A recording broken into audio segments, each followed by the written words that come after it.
Hello everyone,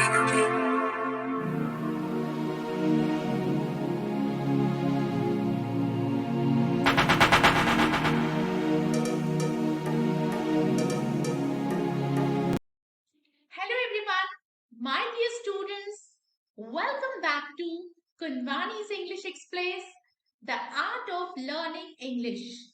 My dear students, आज की इस वीडियो में हम लोग सीखने वाले हैं कि हम इंग्लिश में मौसम के बारे में कैसे बात करें. How could we talk related to weather in English? How could we do English conversation related to weather? So let's get started. Number 1.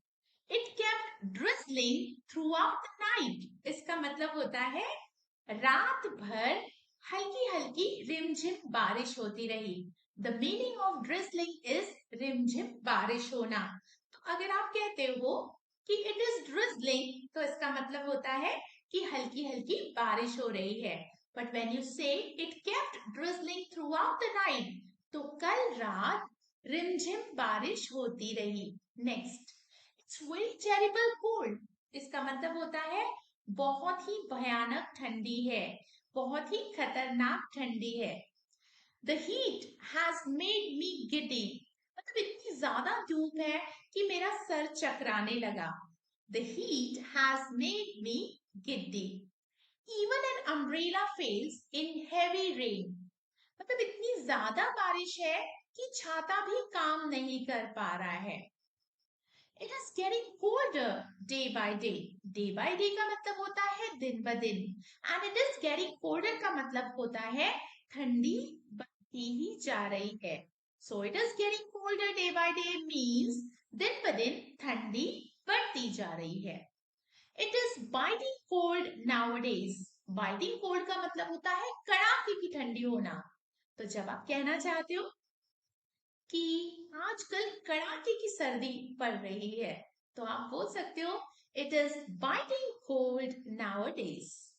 Next, the wind is almost still. Students, sometimes the weather is like बहुत गर्मी पड़ती है, बहुत धूप होती है और थोड़ी सी भी हवा जो है वो बहती नहीं है. In that case, in that atmosphere, in that weather, you can speak like the wind is almost still. Next, it is very humid. जब आप कहते हो कि उमस वाली गर्मी है, मतलब चिपचिपी टाइप की गर्मी है, so that time you can speak in English like it's very humid. There was a hailstorm this morning. आज सुबह तो ओले पड़ रहे थे. There is nip in the air. जब आप कहना चाहते हो कि हवा में ठंडक है, that time you can speak like there is nip in the air. You are perspiring. मतलब आप पसीने से तरबतर हो रहे हैं. कभी इस तरीके की गर्मी का मौसम होता है कि बहुत पसीना छूटता है. हम कहते हैं ना, ये तो पसीने से नहा रहा है. आप तो पसीने से नहा रहे हो. So that time you can speak like you are perspiring. You use a sentence like you are sweating profusely. So that is also the correct sentence. It is terrible dusty. बहुत भयानक धूल है. Sometimes wind blows and dust flows. And if dust is in excess quantity, then we can say it is terrible dusty. तो मौसम कैसा है? Dusty है. There is a strong wind. The lamp will blow off. Strong wind का मतलब होता है बहुत ही ज्यादा तेज हवा आ रही है और दिया बुझ सकता है. ठीक है, दिया बुझ जाएगा. So there is a strong wind. The lamp will blow off. Blow off का मतलब होता है बुझना. I did not get drenched. इसका मतलब होता है भीगना. Drenched का मतलब होता है भीगना and did not get drenched का मतलब होता है नहीं भीगना. कभी ऐसी सिचुएशन आ सकती है कि बहुत हैवी रेन होता है ना, और अगर आप बोलते हैं कि इतनी हैवी रेन होने के बाद भी मैं भीगा नहीं. So it was raining heavily, but I did not get drenched. इसका मतलब इतनी भारी बारिश होने के बाद भी मैं नहीं भीगा. The rain prevented me from going. मतलब मैं जाने वाला था लेकिन बारिश की वजह से नहीं जा पाया। The weather was balmy. Here, the spelling is like BALFY. But students, कभी-कभी L जो होता है किसी वर्ड में silent होता है. जैसे यहाँ आप इसे balmy नहीं कहेंगे. You will read it like balmy. So when you say the weather was balmy, सब काफी सुनहरा था. The weather was pleasant and warm. Okay, so it's like that. The weather have turned warm. इसका मतलब अब मौसम गर्म हो रहा है. After winter, when summer begins, that time you can use this sentence in your language like the weather have turned warm. अभी मौसम गर्म हो गया है. That's a spring-like weather. Spring का मतलब होता है वसंत ऋतु. जब फूल खिलने लगते हैं, पक्षी चहचहाने लगते हैं. So ऐसा जब भी मौसम होता है तो हम लोग कहते हैं ना कि जैसे देखो वसंत जैसी बहार आई है. So you can speak that in English like that's a spring-like weather. Now we will see a conversation pattern in English. English में हम conversation pattern सीखेंगे based on weather sentences. So here conversation is going on in between two boys, Joy and Harry. तो Joy कहता है, Harry, do you know it kept drizzling throughout the night? Harry, क्या तुम्हें पता है कल रात पूरी रात रिमझिम बारिश होती रही. हैरी कहता है, really, but I was sleeping soundly.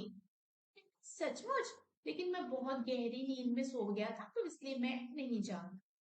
Joy कहता है, yeah just look at the weather, beautiful it is. कहता है कि मौसम को तो देखो, कितना सुहावना मौसम है. हैरी कहता है, yes, the sky is overcast. हाँ, आसमान में काले बादल मंडरा रहे हैं. Harry says, it's getting very cloudy. I think it's about to rain at any moment. यहाँ पे हैरी कहता है कि इट्स गेटिंग वेरी क्लाउडी, मतलब आसमान में बादल तो और घने होते जा रहे हैं. मुझे लगता है कि बारिश हो सकती है. इट्स अबाउट टू, मतलब कभी भी बारिश हो सकती है. About to start, about to read, मतलब होने ही वाली होती है जब चीज, तब आप ये फ्रेज यूज करते हो about to. So it's about to read मतलब बारिश स्टार्ट ही हो सकती है किसी भी moment, at any moment. Joy says, wow, that means we can have rain bath. तो जॉय कहता है, अरे वाह, फिर तो हम लोग रेन बाथ कर सकते हैं, बारिश में नहा सकते हैं. हैरी कहता है, but it's a biting cold today. लेकिन आज जो है ना, कड़ाके की सर्दी है. Joy says, yes, it's very terrible cold and forbidding weather. यहाँ पर टेरिबल कोल्ड का मतलब है बहुत भयानक सर्दी है, एंड फॉरबाइडिंग वेदर मतलब मौसम ऐसा नहीं है कि जो हमें अलाउ करे कि हम लोग बारिश में रह सके. Harry says, I think we should go home and have some snacks. तो यहाँ पे हैरी एक आइडिया देता है कि क्यों ना हम लोग घर पे चल के स्नैक्स खाएं गरम गरम. जॉय कहता है, what an idea, we can watch cartoons as well. कि वाह, कितना अच्छा आइडिया दिया. हम लोग ना घर पे जाके स्नैक्स तो खाएंगे और साथ में कार्टून्स भी देखेंगे. तो हैरी कहता है, come on, let's go fast, we will play football tomorrow. तो दोनों ग्राउंड पर होते हैं, इसलिए कहते हैं, यहाँ पर हैरी कहता है कि कम ऑन, चलो जल्दी से जल्दी चलते हैं और हम कल फुटबॉल खेलेंगे. I hope you really like this video.